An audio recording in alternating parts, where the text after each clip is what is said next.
Okay, so welcome you all. Good afternoon, good evening. Welcome to the live tonight on Colors and Conversation. I am your girl, Justina A. Collins. Excuse the tardiness, but I'm glad that you're taking the time to join us tonight. Do me a favor, go ahead, share the live if you can, and grab your friends, grab your family member, grab your household as we come together to talk tonight about bridging the gap, one conversation at a time, with my special guest, Dr.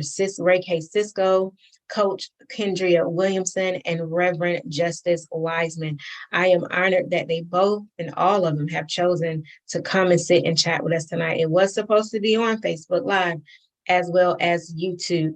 So we are streaming only on YouTube right now, and we will share it definitely to Facebook Live by tomorrow. So once again, thank you so much for joining us tonight for this conversation. I'll give you a moment to share the live. There you go.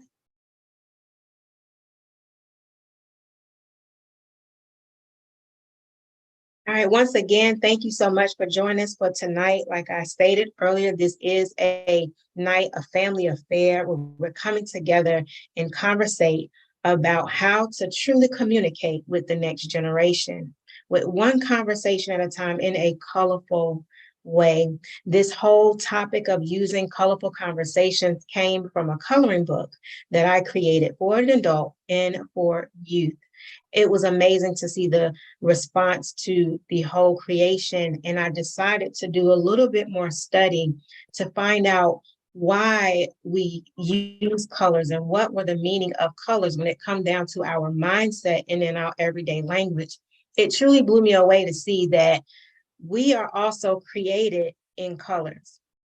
When I say that, I found out that our brain operates on two sets of colors, gray matter and white matter.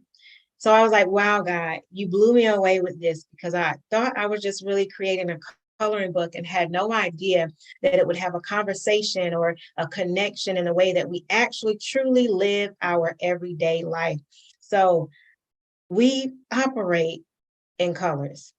Tonight, we're going to come to you tonight with so many different questions that we want to just dialogue back and forth, but we want you to engage in the conversation tonight. Listen, we are doing this to make a community more effective with one another. It's not just an individual household. I'm a mother of two young adults and a 5-year-old grandson. So I'm glad to learn different ways on how to stay upbeat and truly communicate with my children and even the children in the neighborhood. I have educators with me tonight. I have a youth pastor with me tonight. All three of them in which are surrounded by children daily or weekly in some form of fashion. So there'll be several questions tonight. Engage in it with us. I want to start off by saying, and I truly am going to read because I wanted to make sure that we kind of didn't leave a rock unturned, okay? So this is the beginning part of it. We're using colors and conversations in a way to bridge the gap between adults and youth, not just parents, adults, because whether you're a parent or not, you have some form of connection with a young adult or a child.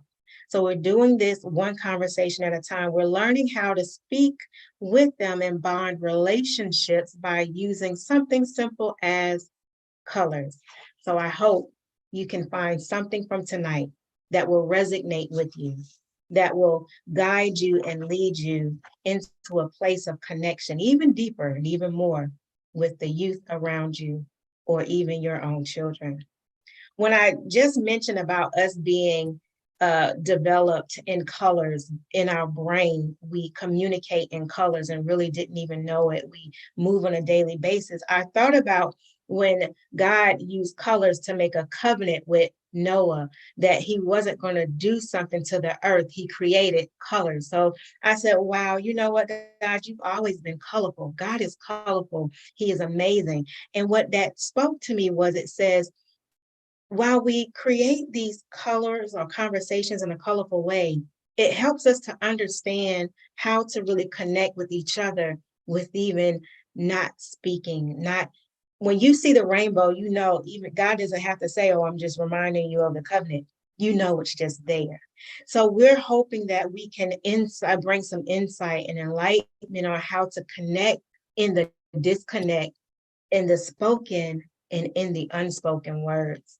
Because a lot of times our youth and our young adult do not speak on how they're feeling and what they're going through. So this is a way for us to truly build a relationship. What is a relationship? Relationship is a way in which one or two or more individuals connect with one another. I mentioned about covenant. We'll use that word as an agreement. I hope you can see where I'm going. When it's about when we are in a community of one another, which we live, whether in a subdivision or apartment, we are daily on a journey of communication. And the great thing about tonight, we're going to learn how to do it in a colorful way. I want to read to you just some of the reasons why the reasons to look at having conversations in a colorful way can truly impact our communication and relationship. It can make our communication productive, productive in ways that we've never really thought about. You can learn different aspects about the colors that will help you really resonate and understand the importance of delivering your message effectively without having controversy. Now, I must agree, it's not always easy to hear some of the conversations that come from our youth, and we really sit there and take it in and not be controversial about it. But maybe we can do so in a colorful way. It also helps us to build trust, rapport, making it easy for them to come to us when you start doing things a little different and coming from a whole left side instead of a right side. You throw them off and they're like, oh, okay, maybe they're trying to connect with me and they want to tell you how they're feeling. This is the whole goal of the conversations, is to help them be comfortable with telling us what they don't want to tell us. The other part, conflict resolution. The other one, building community and family bonds. The last one is bridging the gap for the future. I am honored to have you tonight. I'm your host, Justina A. Collins, with my guests, special guests, friends. I consider them as family. They work with me in my non-technical skills, and I'm grateful. Dr. Ray K. Cisco, Coach Kendria Williamson, and Reverend Justice Wiseman.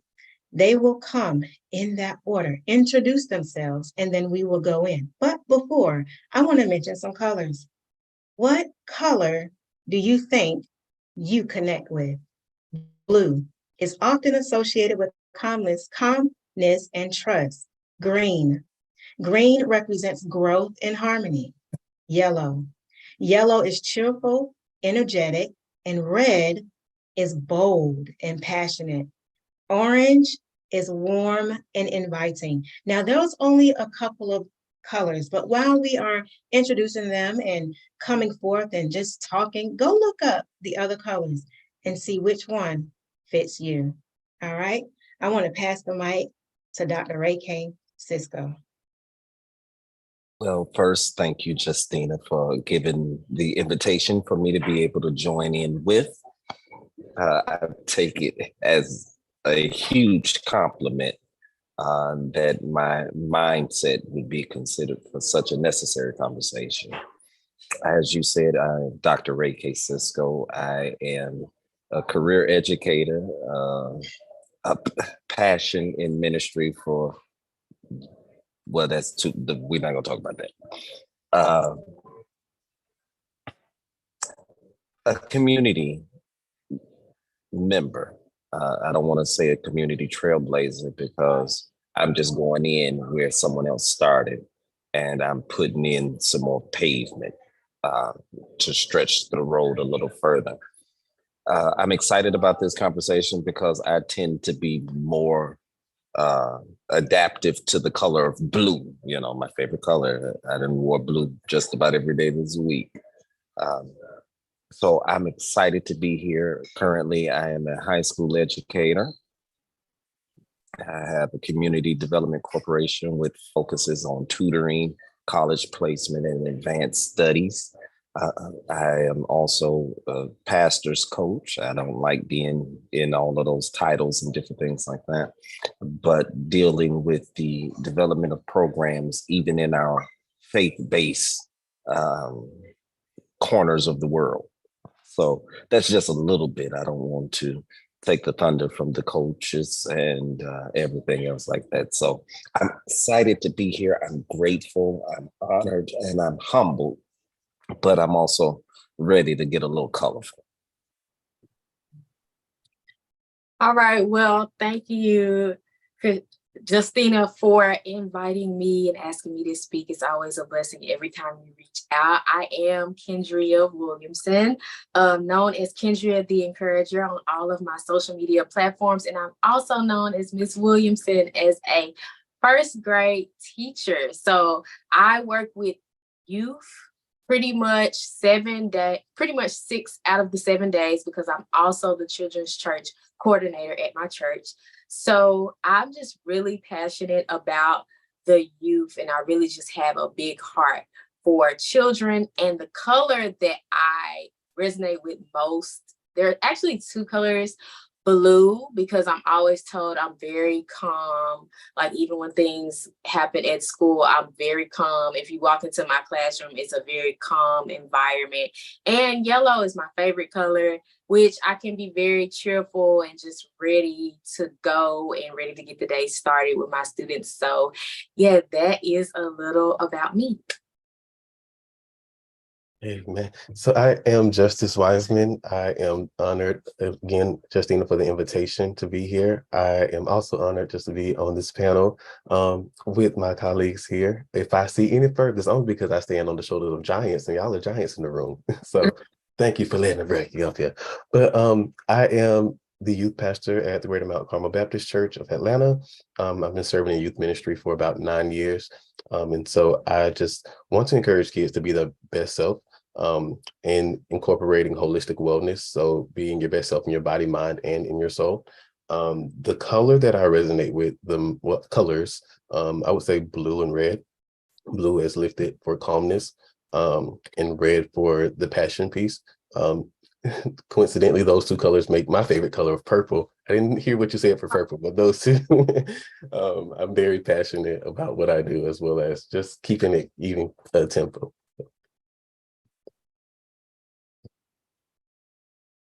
Wow. Thank you all so much once again for sharing. I didn't say purple there. I only put down so many because we could have went through the rainbow tonight and over and back. But I am so honored once again to have y'all. I'm ready to get a little colorful as well, because y'all had a long day as already, and I don't want to hold you too long.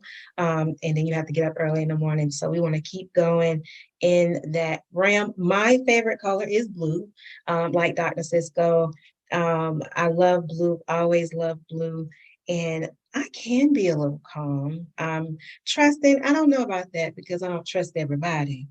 So I stay to myself and my circle, but I do trust. I have trust. I'm working on trusting God a little more, moving out the way. All right. That's a little hard, but we're going to go ahead and get started. Do me a favor. If you have not had a chance, I've been trying to share it on Facebook and Messenger, sending people a message on Messenger to let them know we're live so they can come on over and join us and get ready for this conversation. So I apologize that it's not streaming on both. Let's get started. Now, as we get started, we are using questions. The questions for tonight, I'm about to, give me just a second, let me log in over here. So we have a few questions.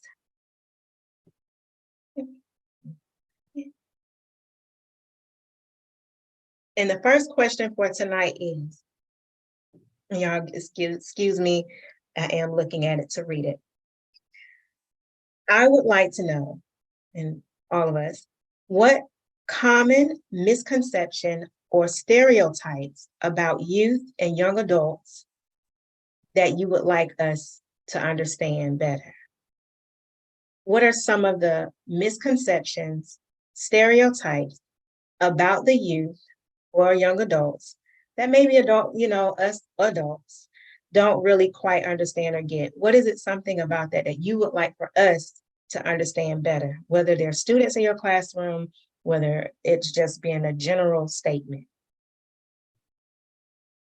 We're going to start with Dr. Well, okay. Well, the biggest misconception that I would like for parents and adults at large to understand is that just because they're a teenager, just because they're an adolescent, does not mean that they don't have feelings and emotions. That does not mean that they do not get stressed out. That does not mean that they do not have cares and concerns of their own. They're living in a world that you never lived in before. And so to have a level of vulnerability to be able to hear what it is that they're saying, whether they're using their words or they're using their actions. That is a stereotype that I'd like to see demolished, because the world I live in, my parents didn't live in this world. My grandparents never thought of this world. And there's a world coming that none of us have lived in. So I would like to see individualities or individual perspectives get the light of day that they need. And I say that because I'm in the high schools. I've been in high schools for a long time. And so that's what I want to see. So I like what you said. You said using words and actions, like communicating on a level where we allow them to be them. Give us a little more, just a little bit more in depth. Because I want to hold on for 1 second, because you're dealing with high school students, right? Mm-hmm. And I'm gonna mention this, and the reason why I want to stay on that one for a moment, and the team here knows, recently in the county that I live in, we lost a young student at school, and they were at high school. So I don't want to take this lightly that you work with high schoolers on a day-to-day basis who are in that stage of transitioning from teenage, almost if they're in the senior year, into an adult, almost like young adult. So help us understand what it is. Like, how can we meet them where they are and give them hope in that communication? I'd say the first step rather into understanding who they are and where they are is to be able to understand how they communicate. In communication, we have verbal and nonverbal cues. With the emotionalisms of the world or the social media prowess of the world, you can identify personality types according to the colors, because we're in a colorful conversation, right? And so those students who or those young adults, let me say it that way, anywhere between the ages of 14 and 25, those that are logical or organized, or they're always analytical, asking a lot of questions, and they're very cautious and temperamental, those students typically align with the color blue, which are more introverted personalities. Then you have those that are relaxed and chill and, they just mellow. Those are typically associated with the color green. Again, introverted personalities. But those people that are always making a lot of noise, challenging, competitive, demanding, like your grandson King, he's an extrovert, and that color happens to be red. Then you have those who are always excited, the life of the party, they're the social butterflies. They're subscribed to the color of yellow, which is also an extroverted tendency. To talk about the non-social or the non-verbal cues, this week has been a week that I've never had before. From sexual harassment issues to walking a child through the fears of communicating to her guardian that her monthly responsibilities as a woman are delayed. That comes with enough fear and trauma, anxiety. I teach on the biblical side of me that anxiety is a derivative of fear, and that God has not given us a spirit of fear, but of power, love, and a sound mind. And so where we can't understand things, we label them and then dismiss them. And that is something that I believe if we could understand better, we won't have children feeling as though they have no one to talk to. We won't have children writing suicide notes in the memo sections of cell phones. We won't have children. If you look across the United States of America right now, there are children, and I say children because 14 to 18 are the ones that I see on the continuum. They're smoking vape pens in droves. Why? Because their voice has been suppressed to the point that they are not able to feel that they're seen, that they're heard, or that anybody, I'm about to cuss, y'all forgive me, nobody cares. And if we show that we care, we show that we understand, we show that we're willing, is to take a step back from being who you are and allowing them to be who they need you to be.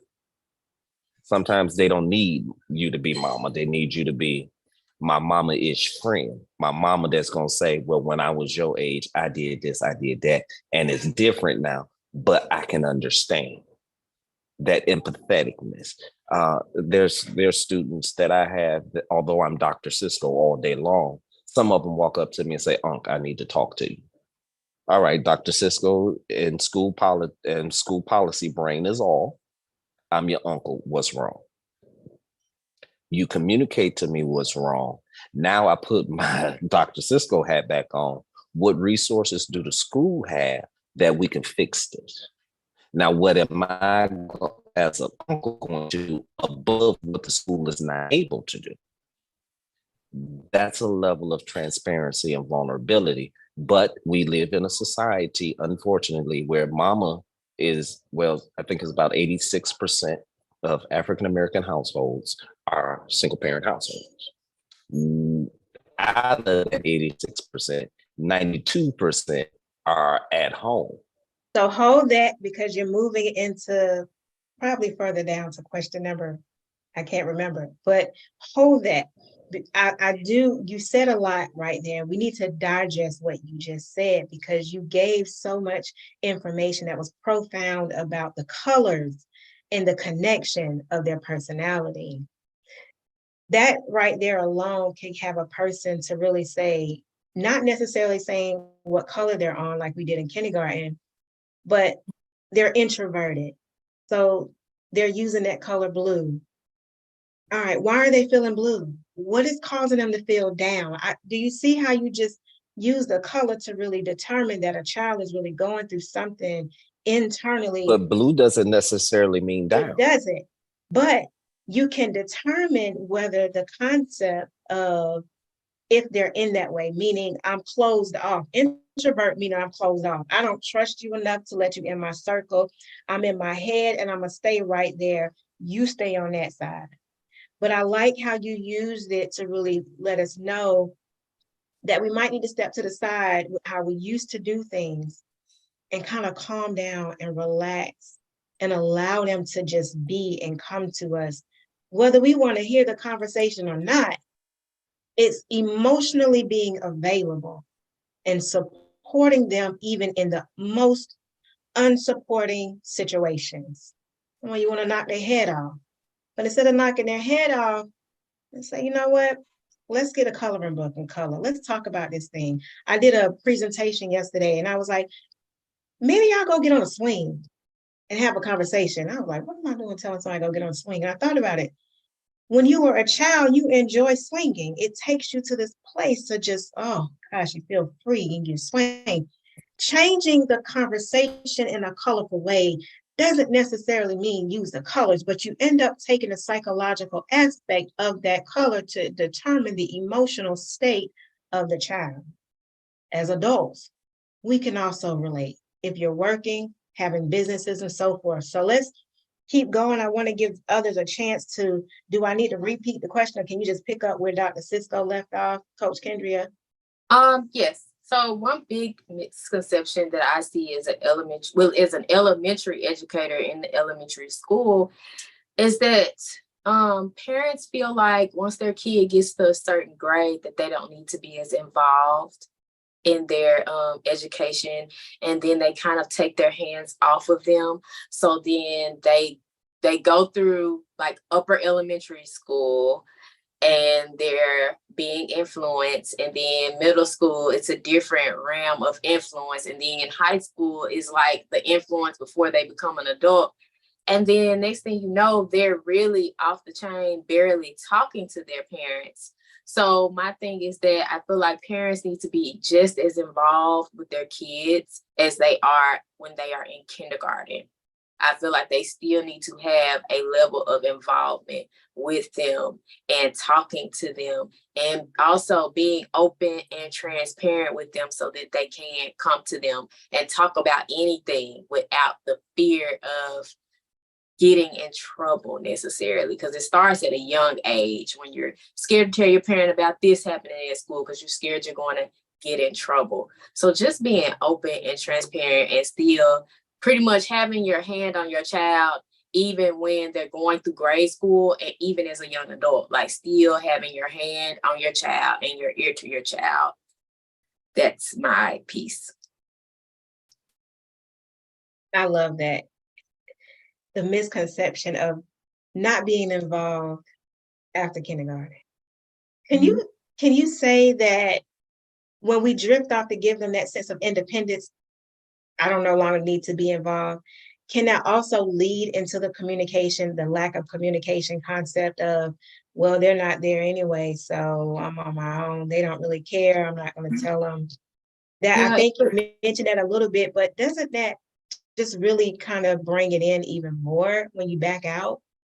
Yeah, when you back out, and even I see it in first grade, parents that really aren't involved, child off the chain.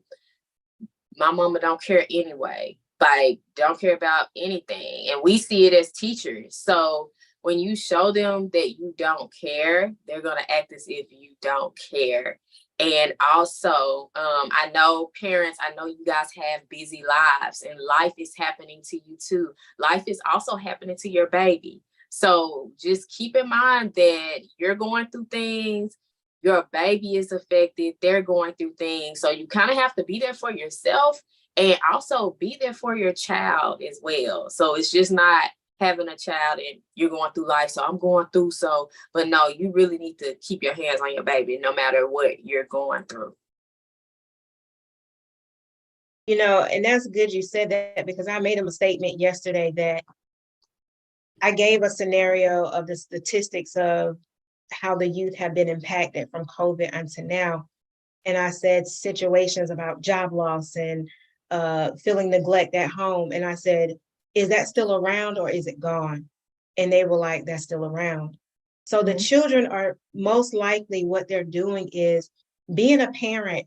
We're already an adult, just say adult period, because even if you're not a parent, you're involved some form, you're carrying so much, as you said, but the children are also carrying what we're carrying. And half the times we don't even realize that they're carrying it because they're children and they don't come and tell us the emotions that they're feeling by the situation that we're dealing with. So it's very important that we understand when you're in those type of situations, as you're stated, don't back away too much, but also keep those lines of communication. If you can't attend everything, which we're not buying the parents, you can't do it. But being available to say, hey, I know you got this thing going on today. I hope you have an amazing time at your presentation. I'm rooting for you while I'm at work. You know, situations of even, I know there's a lot of parents who sometimes don't even sit at the dinner table anymore. Yeah. I've talked to my young adult, like, let him come in the kitchen with you and even pretend cooking sometimes, like on the weekend. So we have to develop some form of connection to keep them as children, because a lot of our children, even in first grade, aren't children anymore. They're adult. They got grown-up mindsets because Yeah. they see their grown-ups dealing with problems and they're carrying those problems. So thank you so much. And it's amazing you said even in the first grade. So I would tap in for the second part of the question of like stereotypes in reference to like young adults. I think a common just stereotype is that they're lazy, that young adults are lazy. I don't think that laziness is the word. I think they have a different approach to work ethic. I think they definitely subscribe to working smarter and not harder. And just from the workspace itself, they value balance, whether it's school life balance, whether it's work life balance. They just appreciate that balance itself. And also, there's different ways to obtain the thing that they desire. So, as far as just work itself, I have a friend, he's also a youth pastor, and one of his youth, she does content creation on TikTok. And so she generates around like 1,000 to 1,500 a week just by doing TikTok videos. She also has a job, works part-time, but she, at the moment, she is not interested in pursuing full-time employment because of the income that is coming in. It's not to say that either way is wrong, it's just she has a different way of making her revenue. So I would say just the misconception of laziness involving like young adults. okay, that's good. I want to make sure that okay, your camera was going in and out, so we were barely able to see you for just this. Okay, there you go. Is it my or okay. All right, so that's I love how you said the different approach.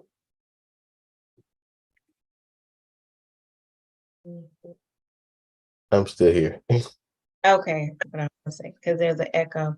So I like how you said the different approach to the work ethic, making sure like they're not being lazy, they're just finding other ways to generate. Because there's things have definitely changed since the pandemic. Everybody has shifted to social media, and I think that was like our next thing to get into.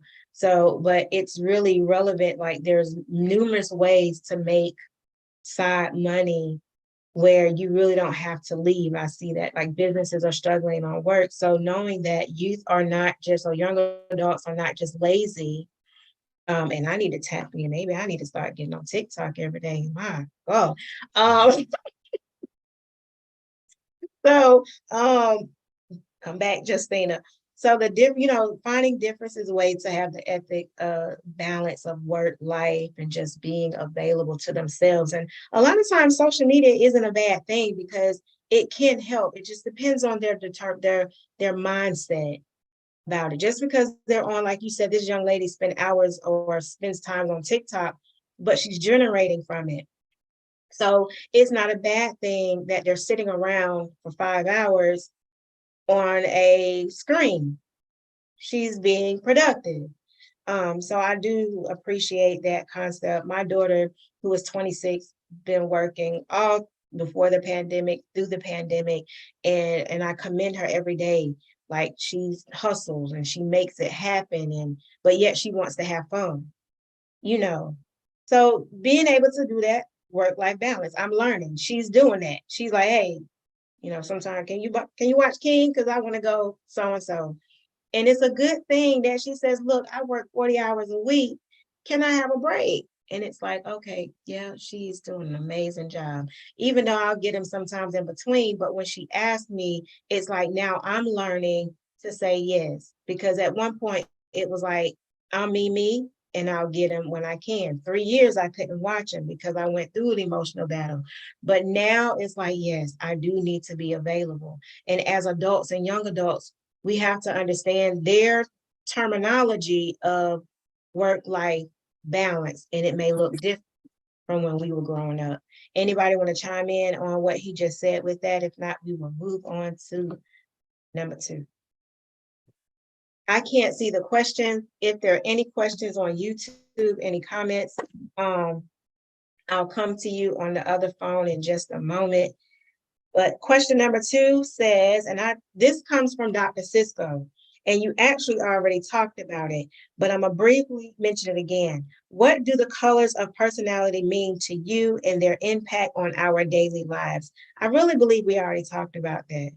But is there anybody that want to kind of just give it from their perspective on how just what we talked about, the personality, the emotions of colors, and how they truly affect us? If not, we can move on to number 3. Well, I'll add to that. Having an understanding of the colors will also help us with our interpersonal relationships as well.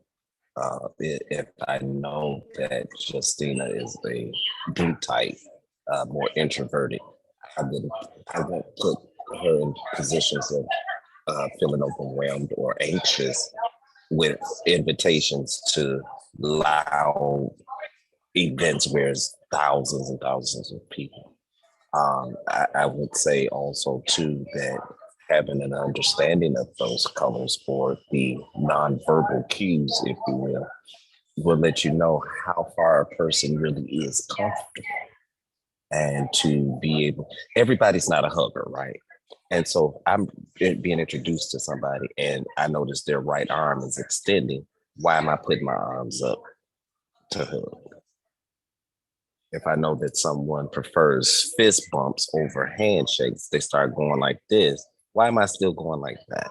So if we become more present in what we're actually experiencing, I think those colors will help us understand our yays and nays of just dealing day to day with a human, not a robot, but a human. I'll tag along. Just from the colors that were lifted up, red stuck out to me the most. And red, I remember you saying it was about bold and passionate. And to me, that sounds like leadership skills and potential at least. And so like when dealing with youth, you can cultivate those leadership skills in them at an early age. And not deadening them. So like small things of just celebrating their accomplishments and their achievements. Because what is celebrated is often replicated.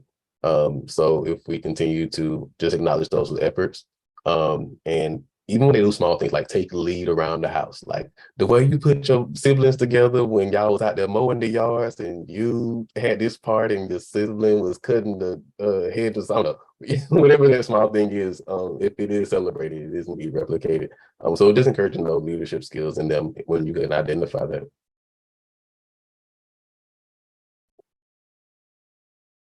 You're on mute. You're on mute. Yeah, no, I was asking, do you want to add to that? Oh, well, when you begin to talk about I think you're in an echo. Oh yeah, when you began to talk about the colors, and I believe it was Dr. Cisco that like mentioned grouping kids like in colors. And I think about the color chart in my classroom and how most introverted students pretty much stay on blue or green, and those are good colors. But most students that do the most and that are really outgoing, outspoken, they kind of fall on like the yellows and reds and things of that nature. So I think, oh, I just lost my train of thought. So I think definitely like how we relate to others. Like if you know I'm a blue person, you're a red person, you kind of have to meet in the middle with me with all of your like red. You kind of have to tone it down. And even as a teacher with my introverted students, I know not to put them in certain situations that they won't be comfortable in. But my red students, they may, even though they have behavior issues, they're leaders at the same time. They show leadership. So I think that's pretty cool to look at how we do life and relate to each other with color. Man, look, that was an amazing comeback. fill in and add on to what was said earlier. So much great information on that. Like being able to understand from Dr. Cisco the cues of conversation. I don't even have to open up my mouth, but if I hunch my shoulder back or I have my hands together, if I'm not extending for a hug, but I'm trying to give you a handshake, that means I like my distance. If I'm loud at school and I'm bold and I'm up and in the front, then that means I'm a leader. So, I mean, it's just amazing because when you said red, I thought about my grandson being the leader in the classroom and he's, trying to run things. So it's good to see how these colors really come and give us another way of looking at it. Pay attention to the cues. What you celebrate is often replicated, excuse me. So I like how he said that because we need to understand like celebrating our young adults and celebrating our youth, even when they have those bad days, trying to pull out something that was good. If they come home and say, I was on the color yellow, well, what happened and why were you on yellow if they still get colors? Or if they come in and seem kind of distant and shy, because we really need to get to a point, and this is honest talking, that we pay attention to the cues. It is very important because there are a lot of things going on in our youth and young adult heads that they're not communicating to us. So hearing these words come on tonight, understanding if they're a leader, understanding if they're shy and they're introverted, meeting them at the point of need where they are, not always scolding them because they got in trouble, but lifting them in that area of where they are good at and what they do good at. Celebrate, and then they will replicate it. Me and that word. It's about to be my best friend. This is good. This is good. Let's go on to, wow. I am enjoying this conversation. If you have not had a chance, go ahead and share the live. I wish I would have been on Facebook, maybe next time. All right. Number 4, what in your view, now this is your view, are the most concerns or difficulties that today's youth encounter? And how do these issues impact their mental well-being? And what can we do to offer guidance and support in those situations? I really think we kind of touched on this as well. And it's very hard not to kind of go in the same area, but what in your view is the foremost concern and difficulty that our young adults and our youth are encountering today? And what can we do to support them even more in guidance? Is there something you feel we could add on that we have not said? There's a lot that we could add to that. I like how Ms. Williamson lifted the thought that parents are very present in Head Start, preschool, elementary school. They get a little distant in middle school and high school. Where are you? If we bring back, for example, I grew up in a family where on Sundays we had dinner together. And that's where we would communicate what was going on, what we thought, what we needed. If we could put the human touch back into living in this social media driven world, or this tech-based world that we're currently in, the voice will get its life back. I'm not pausing because I'm lost. I'm pausing for a reason. The voice will get its life back. We have so many different things that are bothersome in the everyday living. Cyberbullying is a real thing. The social economic standards of social media is a real thing. The anxiety and the depression that comes along from not having Air Jordan 1s, it's a real thing. The not having an iPhone 14 or 15. The not having an iPhone, it's a real thing, and it drives depression. It drives anxiety. It drives not being seen. Um, as I land my plane, last weekend I texted about 120 people in my phone at random, and I texted them and said, "I see you. I see all of your accomplishments. I see all of what you could have quit doing. I see all of that, but you kept going. You did it. You won, and I'm proud of you." The amount of responses I got back and the words of appropriateness astounded me. How many people really don't feel seen? How many people really don't feel heard or understood? And if we go in not in title, not in position, not in hierarchy, not in I'm your mama, I'm paying all of the bills, shut up, sit down, go to bed. But hey, what's really going on with you?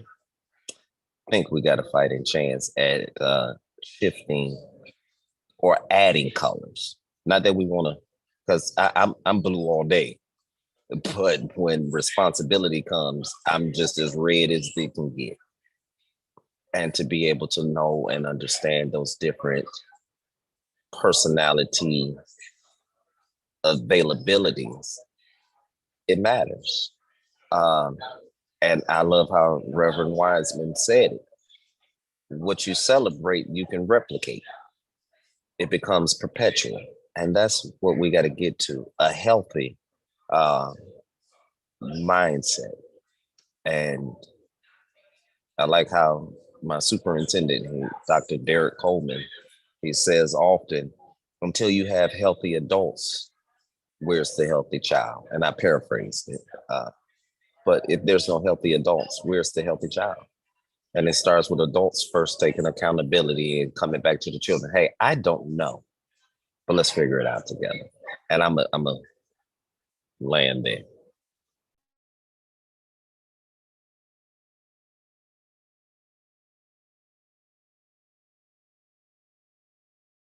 I'll go ahead. I'll just real briefly touch on it, then we can move to the next speaker who would like to chime in. The voice will get its life back.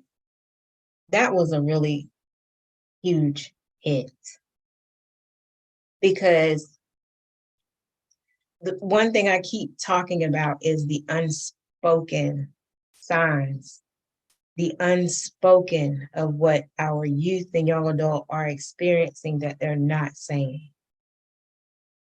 They feel unseen and unheard. When we learn how to meet them in a different way, colorful, receiving when we don't want to receive, their voice will get their life back. Next speaker, please.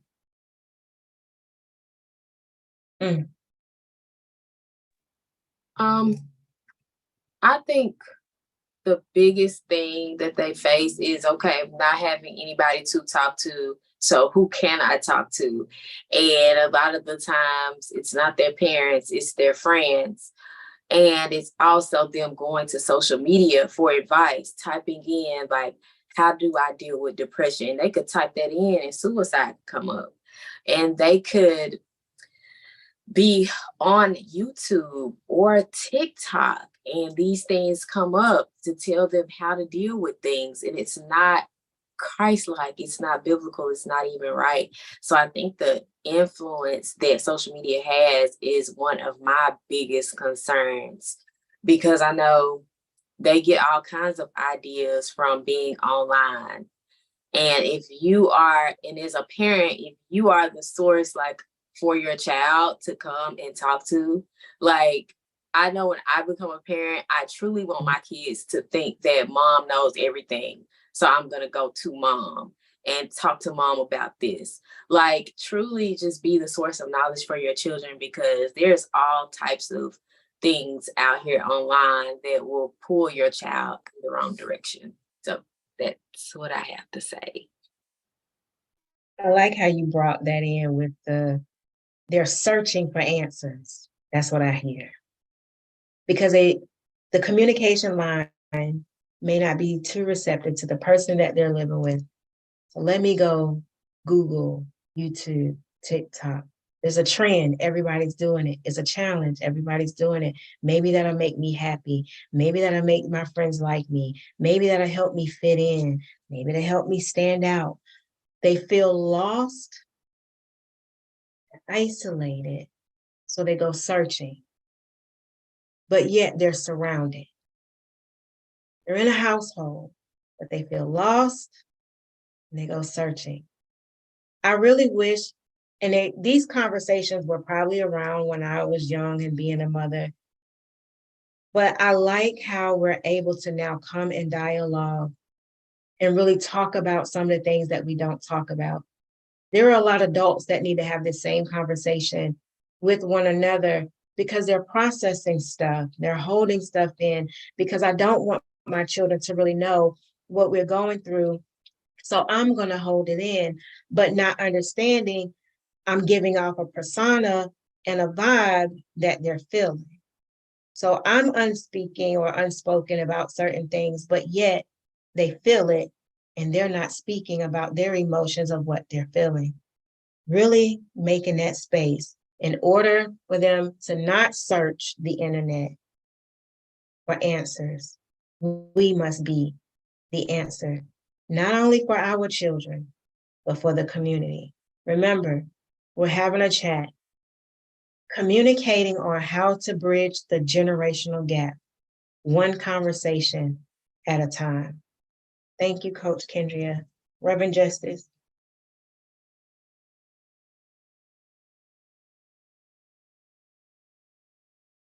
Yes, I think something that has already been lifted up, but to name it is this desire for validation. And I don't think it's unique to just this generation, but I think definitely with like social media, it provides a platform to get validation. If I post a picture, if I post a status, if I post a video, instantly I can receive likes for what is posted. And so these likes are now the barometer of how well it is received, how well it is accepted. I just seen like various studies about the correlation between likes and how much dopamine is released, like neurologically, what's going on in their brains. They're like hardwired to desire likes. It's almost like a craving because for dopamine, it's the feel good chemical of the body. So every time they receive that like, they check it instantly. Okay, I need more. I need more. And so sociologically, like it's a sign of status because I do have more likes, more people like what I'm doing. And so psychologically, it tells them that my value, my self-worth is equated to how many likes I receive. So therefore, if I post a picture, and even if I'm posting my favorite fit with the freshest J's, but nobody liking it, it makes me feel some type of way about what I did post and just how I perceive myself. And so you'll see it like post and then take it down just to repost it later. It's the same picture. You didn't change anything. So also there was just other studies I came across about for the sake of time, just for like the correlation between self-worth and likes and even depression, of how there was a study conducted by the University of Texas at Austin, and they saw they had some kids set up profile and they had a computer simulate likes, and they had one group who were just assigned higher likes, another group were assigned lower likes. And when they assessed the group that had lower likes, they saw a common trend of like they felt rejected, a common trend that they felt a lower self-worth. And they did a further study to see the correlation between like low self-worth and depression. And so it's like mind baffling to see that like just because decreased likes because of somebody clicking a button, it can lead to someone actually being depressed. And so I think something that as adults we have to monitor is and just reaffirm people of like their self-worth, self-acceptance, to embrace your uniqueness, to embrace your differences, and just even reflect. And you don't necessarily need to live for others' validation. That's good. That's good. Status. Even adults deal with the emotional roller coaster of setting a status for themselves, whether their household, their business, their job, work. We try to fit in with something, somewhere. So we begin to, like you said, they'll take it down, didn't really do anything, but put it back to see if somebody saw it because I don't value myself enough. So I need to see if somebody else value me and get my self-image from somebody else instead of embracing my uniqueness and my differences. Well, maybe somebody may never like that post. It means it's okay. I created the coloring book for young adults and teenagers called A Colorful Embrace. Embracing takes courage to accept the flaws of who we are. Listen, I have a lot of flaws with me. I wouldn't be doing this now if I was not comfortable with accepting my flaws, not being able to really fully run. Yeah, okay. And even my self-image. But I don't let it stop me from showing up. I don't let it stop me from embracing who I am. And I think when we allow our children and our youth and young adults to be free to show up in who they are and be accepted while transforming and growing and changing, they will then have more self-worth. That will decrease, I hate to say it, the need for suicide. Coach Kendria said something mighty profound of how they're getting their answers that are not biblical. It's not the God way. You heard me say earlier that God is colorful and that our brains operate in color. Ending your life in an emotional moment is not the color of life that God wants you to have. So if you are listening to this live and you may be in a place emotionally and you say, yeah, I hear you on the replay or the live, but no one's here to understand me. There is a national crisis number that you can talk to. They don't know you, but you can let out whatever it is that you're feeling and gain a sense of hope, insight, and worthiness to live. Text 988 and someone will text you back and even call you to help you during that emotional moment. Wow, thank y'all so much for that. We're going to move on. It is 8:12. I thank you for your patience. We have 5 and then the last one will be 6. So, and we will be done. Thank y'all for tonight. How can adults communicate more effectively with young people without seeming patronizing or condescending? Provide some instances that can help us connect more deeply and grasp both their expression, their expressed and their unexpressed feelings. Once again, how can adults communicate more effectively with young people without seeming patronizing or condescending and grasp the words that they don't even speak and even the ones that they do?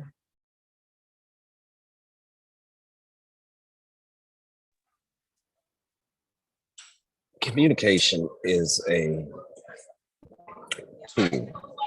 In order to build, look at what's broken. In my last relationship, we did an exercise that I said called the velvet room. And inside of the velvet room, there was no rules, there was no positions, there was no your money against my money. There was no, this is my house, this is my car. None of that mattered. It was two people standing in a room. And whatever was said in that room, in that moment, in that instance, was never to be used as ammunition. It was never to be used as I told you so. Yeah. It's not that. And I apply that to every aspect of life. If we could get to a place where vulnerabilities are not expensive, then we could actually have conversations that will produce growth. Parents, be parents. We know my parents are both still in the land of the living, and I thank God for them daily. But they get on my nerve. Um, I hear my dad all the time ask me for things. My mother asks me to do things, or we have conversations. I know that's my mama, but I have to hear her not as my mother. I have to hear her as someone that I care about.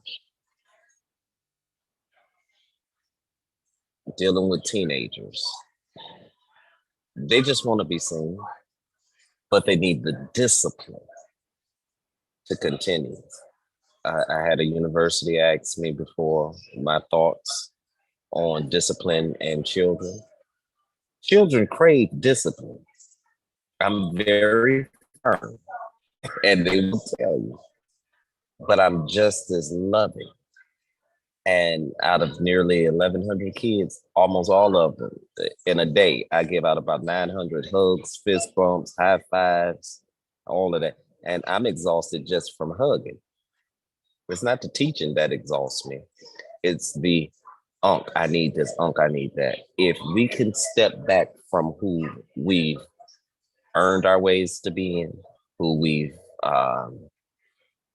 positioned ourselves to be, and just be open, the communication will be easy. I'm not talking at you, I'm talking with you. I'm not looking down on you, I'm coming down to your level. I have got my goddaughter, she's so sweet, and she got frustrated once. And I'm much taller than she is. But when I got down on the floor and picked up the blocks with her and said, well, what's the matter? This block doesn't fit on this one and I want it here. Well, can we try turning it this way? Okay. Then it works. The Bible tells us to be as little children. Little children are not concerned about social status. They're not concerned. I see women walk around in these Christian Louboutins with the red bottoms. I got some women that say, I need my baby doll shoes out of my purse because these shoes is uncomfortable. Well, why you spend all of that money? So people can see you. If we start focusing on what people can't see, the hurt, the pain, the sadness, the loneliness, if we start giving voice to saying, I'm not okay. If we give voice to saying, hey, Justina, I love you, and not want anything in return, you know, I think that is one of the ways that we can go into possibly having those conversations between youth, adult, and adolescent alike, even senior citizens. And going through the nursing homes, I'm just sad because it's so much wealth and wisdom there, but they are afraid of being emotional because vulnerability is expensive. In their past, that vulnerability cost them relationships. In their past, that vulnerability cost them business deals. In their past, vulnerability cost them money. So vulnerability is expensive, but can we put self-awareness, self-love, community, agape above that vulnerability and strip the expense and create that experience? And, I think I'm gonna just leave it there.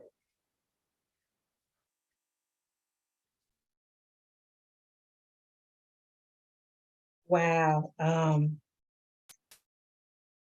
Getting down on the level. Once again, I think I heard that, getting on the level of them in order to really have conversations with them in a colorful way and not be condescending and patronizing, is to get on their level just for a moment pick the brain. It's almost like a reverse psychology thing, right? You're still an adult, but you're meeting them at that vulnerable place with compassion, with care, to truly want to help them solve that inner pain, the inner emotion that they're feeling, that they don't inflict harm or they don't hold it around and not become the true person that they were designed to be. Build what's broken. Build what's broken. Our youth are trying to convey a message of brokenness that we may be missing because we're not meeting them on their level of vulnerability. Build what's broken.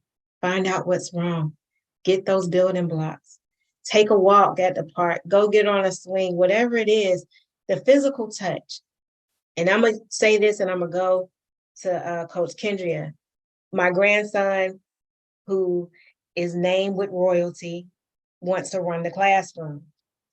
So he got a U or N in class and he got in trouble when he got home. So me, I don't spank him because I'm like, I know there's other ways around doing stuff. So I won't pop him too much. And she's like, you need to pop him. No, we're going to work through this thing.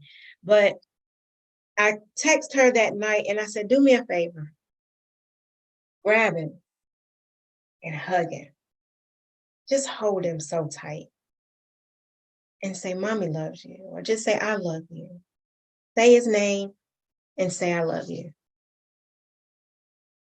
What we don't understand is even by doing something as simple as that, you release these emotions in the brain. It's I don't know if it's endorphins or what it is, because I haven't gotten that techno in it yet, but notice I said yet. But you release this happy hormone of, gosh, I am loved, I am cared for. Even though I got in trouble, I'm still noticed in my vulnerability. Come on, Coach.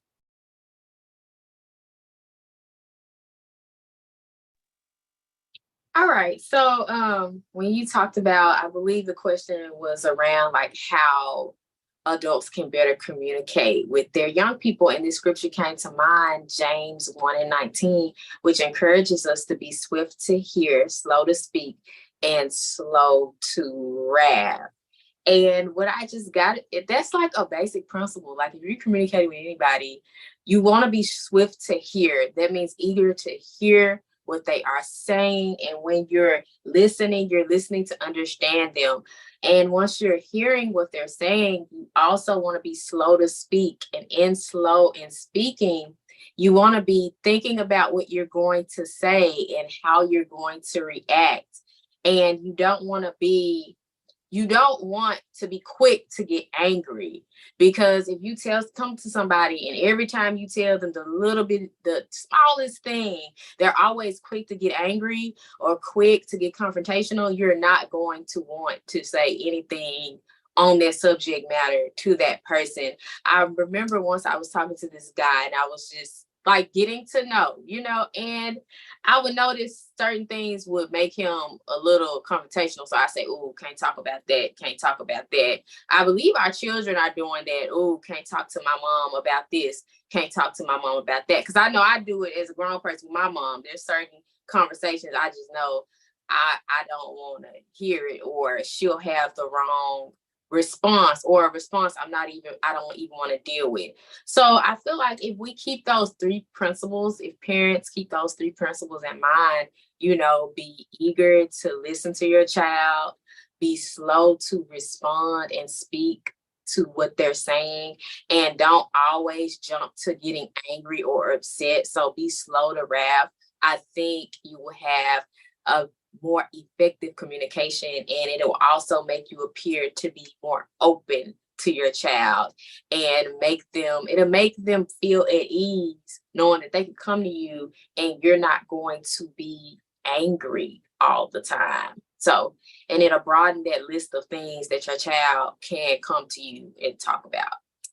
So that's it.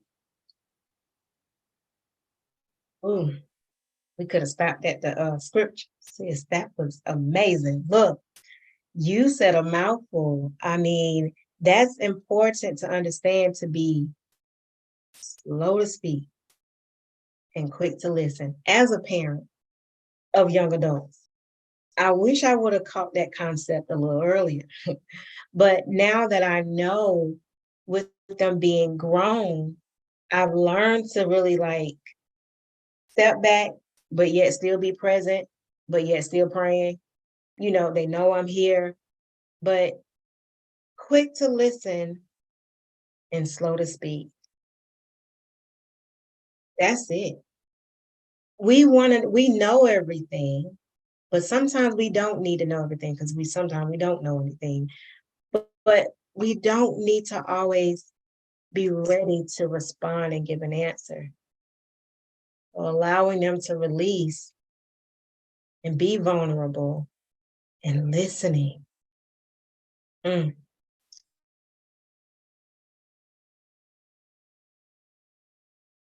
Reverend Justice. Yeah. I see they already preach, so I was taught not to preach behind preachers. God bless these anointed orators. But looking up the same thing that Kendria, I was in the same vein of just approachability. Recently, I asked my youth group to write down some things. I said, what are some things that you wish your parents knew about you? And got a variety of responses. I told them that, like, I'm not going to show your parents. We're not going to talk about this. I just want to know what some things that y'all are dealing with. But even in their side conversations, they were saying that I can't tell my mama this, 'cause I know she's going to trip. And so just that whole thing of approachability, that they already knew that if they were to lift up certain things that they wanted to discuss, that they knew their parents would be judgmental or would lead to those arguments, heated conversations, and also this lack of connectivity. They feel like their parents might not be able to connect with them in that moment. So I would say just approachability would lead to more effective communication. Oh. So parents, if you just heard that, young adults, if you are a leader of any sort of a household, an adult, period, let's do that this weekend. Let's create a list, right? Have your child to write a list, and they don't even have to necessarily show it to you. They can write the list and maybe put it somewhere, put it in a jar. And when they're ready to come and share, then y'all can talk about it in a colorful way. But allow them the space to tell somebody. I love how Reverend Justice just said that. He allowed them the freedom of releasing what they're carrying and not saying. That's very important. Wow. Wow. That was good. I love it. Let's write that list. I might have to write my own list to my own self. All right, here we go. Lastly, I like to make statements. It is 8:28. We're going to be done with y'all for tonight. Thank you once again.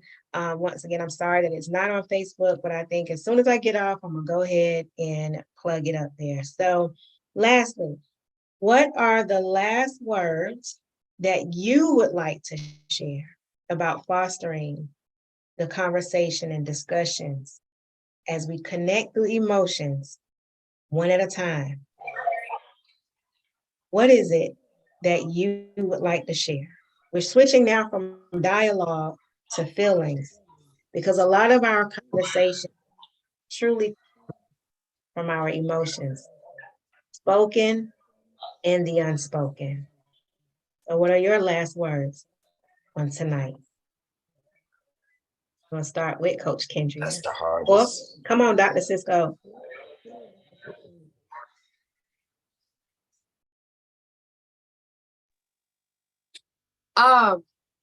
Your babies need you. Parents, your babies, they need you, whether it's a middle schooler, high schooler, elementary school, even college young adults. They really do need you. They need you to be an ear. They need you to be understanding. They need you to be receptive. They really need their parents, and they need healthy parents. They need godly parents.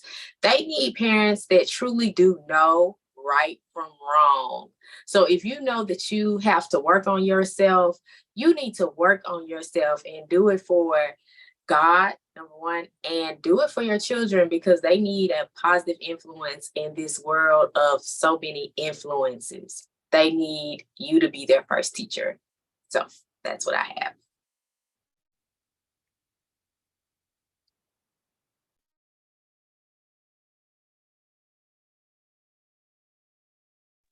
Come on, I'm gonna wait to the end. Come on, Dr. Sis. Okay, I apologize. And my screen down is Reverend Justice, so I apologize. Uh, the last thing that I would say or lift, think about everything that you wish you had, every situation that you ever found yourself in, every time you cried and wished that there was someone there to answer, every time you thought that you needed someone to just hold your hand.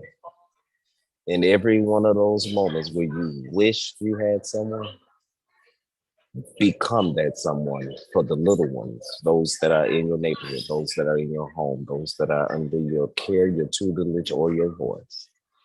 Become that person for them because emotions haven't changed, the times have. Feelings have not changed, triggers and traumas have. Same story, just a different day. Become that person that you wish you had for somebody else.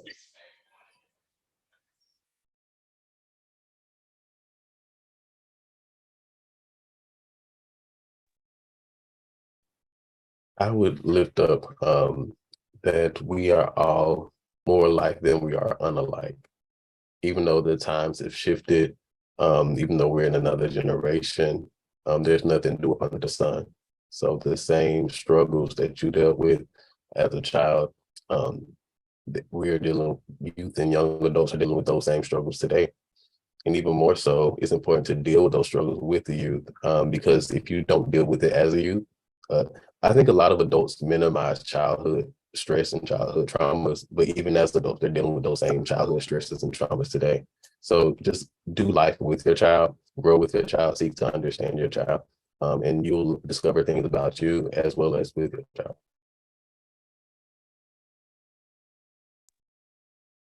Well, here we go. We're closing it out. I truly hope that you gain something tonight to kind of help you bridge that gap. This is one conversation, but we will be back. If you notice from what everything, every word that everyone has just said, every speaker, even on their last words, it all boils down to one thing: being available, being approachable, and being a listening ear. Even though we are different, yet we're still together. Can we truly live together in a colorful way, bringing each other on the journey of life, different, but yet we're in the space cultivating a conversation? Can we bring each other together on this journey? One night, many more to come. This is not something that we can ultimately fix in an hour because it started in generations. Our conversation style is picked up from our previous parents, previous parents, society that we live in. So we have so many factors that affect the way we truly connect and communicate. That's why there's a gap. But we can fix it one conversation at a time. If you don't know how to start that conversation, go to Amazon and get the book, A Colorful Embrace, for our youth. In this book, what we do when we use it, they have words. Those words are good conversation starters while you're coloring. It says, I create good friendships. Some people, some young adults, and some youth feel like they have no friends. Nobody likes them. No one cares. But learning how to conversate and hear the unspoken, the heart of one another. Because while we're talking about youth and young adults, this also hits home for the parents and the adults who are around the youth. Educators, pastors, ministers, we all are affected by the gap of the miscommunication, the misconception, in the way that we communicate with one another. Let's create a covenant of relationships where we're able to speak to each other in a colorful way. This has been an amazing night. I truly pray that you are refreshed and ready while getting ready to go to bed, if it's your time zone, to start tomorrow, or even take time and write a sentence about tonight or how you're feeling. Get a journal, gratitude jar, create something that allows you to release those emotions in a way that will keep you positive, thinking on those things that are above and not beneath, because you still have a life to live and every day to pursue your promise. All right. I am your girl, Justina A. Collins, the representative of Justina A. Collins Global Inc. Thank you for joining us tonight. God bless.